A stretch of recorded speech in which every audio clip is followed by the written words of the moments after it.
Hello, my name is Darren Thomas, and this is Educational Research Techniques. We'll be taking a look at education in ancient India. So, India, one of the oldest countries that we have in the world today. Perhaps even going back to even maybe the beginning of civilization and man itself. Within India, you have a very, very unique situation in that it also has perhaps one of the oldest religions known as Hinduism. Now, we are going to be focusing on education in this particular video. However, we need to also make sure that we understand the influence and the role of the caste system, which comes from Hinduism, and the role that it plays in education inside India, particularly back in the past.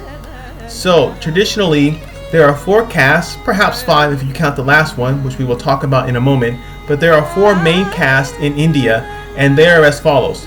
First, at the top, you have the Brahmins. These are the teachers and or the religious leaders of the society. The second class was called the Kshatriyas. These were the soldiers / the king, the royalty, etc. Number 3 is the Visayas. These are the farmers and the merchants. And the last major class was the Sudras. These are the laborers. Sometimes they're referred to as the slaves, depending on the source that you are referring to. And below these 4 groups, these 4 castes, you have the Dalits, or the Untouchables.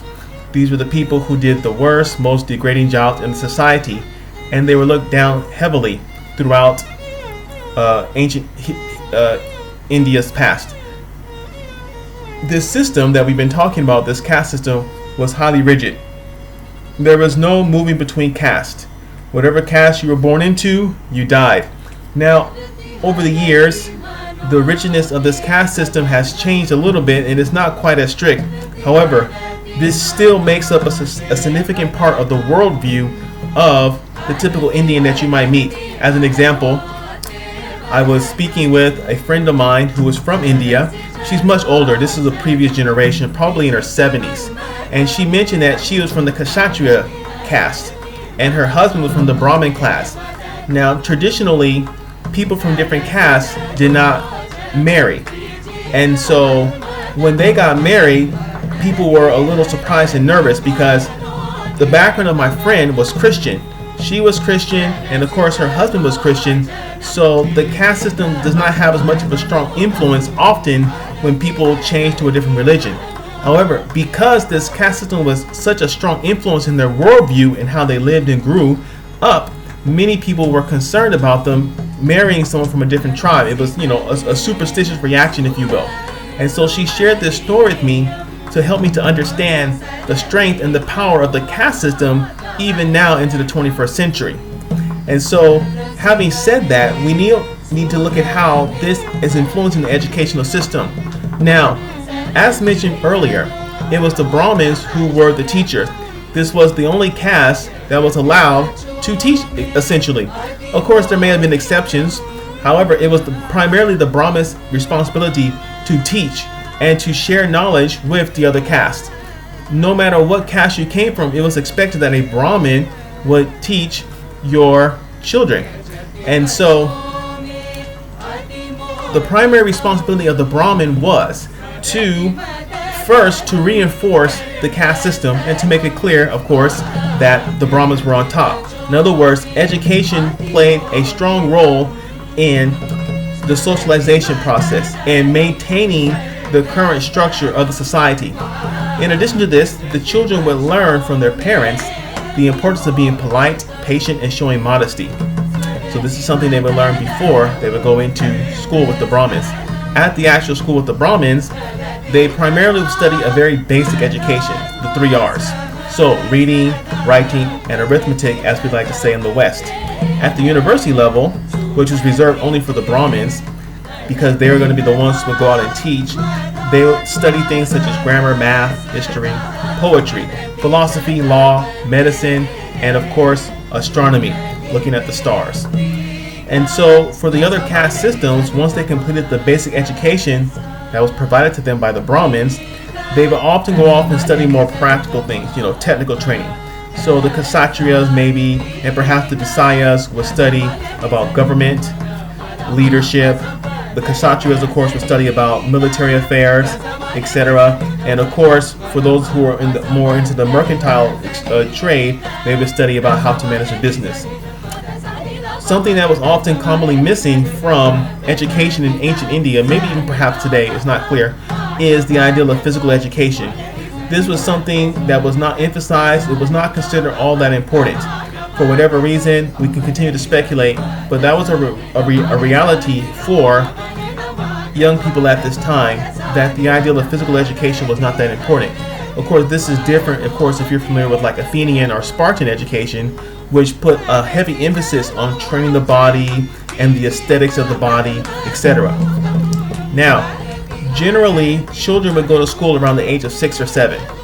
And this is a very common age for kids to go to school or to be taken from their parents in many societies. Athens, Sparta, perhaps other places. And often, parents would decide when to send their children to school based on when they began to lose their baby teeth.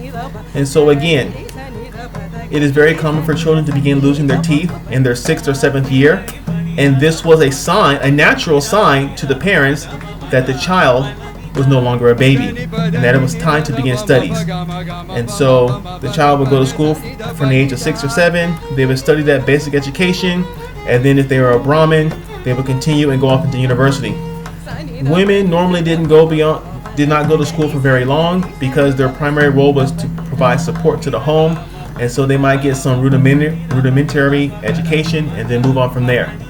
In terms of how they taught, ancient Indian education, and actually even Asian education to this day, is highly focused on rote memorization and really drilling down and focusing on memorizing. They were not concerned about creativity or critical thinking or any of these other things that are often highly valued and appreciated in the West. Rather, they are focused on trying to remember what has come in the past and try not to move it around or change it too much, but to try to keep it the same way as much as possible. Students will recite daily mathematical tables and the alphabet, and when the teacher was teaching, the students would do like a call and response with the teacher in a sing-song manner to help them to memorize it. And so by having this sing-song manner, of course, it helped to heighten their ability to remember what the teacher was saying. And this is a technique that is used in many cultures. For example, in Egypt, perhaps ancient Egypt, the verses of scripture, like from the Quran or from the Bible, inside the church or when people are studying the Bible, they would use like a singing style. And because by adding that element of music, it helped them to remember the verses that they were studying at that time. So there's a connection between the use of music and memory. And in the ancient India, they would take advantage of this to help their students to memorize, because that was the focus of the system. And so through this system of memorizing, older students would help younger ones. And like I said, the goal was always to memorize. It was never to try to understand why or for what. And so you demonstrated mastery. You showed your excellence in this ancient Indian educational system through your memory. It's very common. Again, we don't want to make sweeping generalizations. However, it is very common that people will think in these cultures in this part of the world, Asia, the stronger the memory, the higher the intelligence. There's a common correlation between those two. You'll see it often because this was something that they valued in their culture. Not your ability to be original, but your ability to recall was highly valued in these particular cultures. So ancient India was a culture, was a place in which students were in a caste system that played a heavy role in their life. The people at the top of the structure were the ones who educated and socialized those who were in the lower structures. And in general, the typical person had a basic education in which the emphasis was on reading, writing, and arithmetic, and not much else. For those who study, the focus was always on remembering, not on creativity and expression. And this system was in place for a long time, and you can still see echoes of it to this day.